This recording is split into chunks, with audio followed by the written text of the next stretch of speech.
ব্যর্থতা mainly traffic দপ্তরের উপরে মানুষের, বাকিটা আমাদের কর্পোরেশন। এই কার কার ডিউটিটা সবাই জানে, কিন্তু সবটাই দোষ আসে কর্পোরেশনের উপর, মিউনিসিপ্যালিটি দেখে না। ঠিক আছে, এটা আমাদের তো পাবলিককে দেখার দায়িত্ব আমাদের সবাই, কিন্তু আমাদের উদ্দেশ্য আজকে যে শহরে মাননীয় মুখ্যমন্ত্রী অনেকবার হাই লেভেলে মিটিং করেছেন, আমাদেরকে বলেন, নির্দেশ দেন। কালকে রাত্রে আমাদের কথা আমি আজকে একটা আলোচনা উনি করেছেন শহরকে যানজট মুক্ত করা। এক্ষেত্রে প্রতিবন্ধকতা যত গাড়ি রাখা মানুষের bad habit, bad practice, parking zone বা নন পার্কিং তাকে ফলো করে না, বা গাড়ি বা টু হুইলার যেভাবে রাখে শৃঙ্খলার মতন ডিসিপ্লিন মেনে রাখে না। আর সমস্যা হচ্ছে আমাদের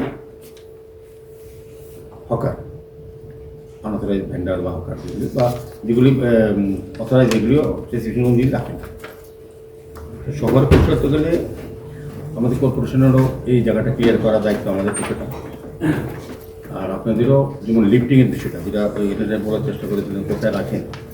আমি যত দেখি শহরে, আমি তো প্রায় সময় ঘুরি, সারাদিনই ঘুরি, আমাদের গাড়িগুলি যখন রাখা হয় অনেকেই যত্র তত গাড়ি রাস্তায় রাখে, কিন্তু যখন ফিরি আলাদা করে গাড়িটা ওই জায়গায়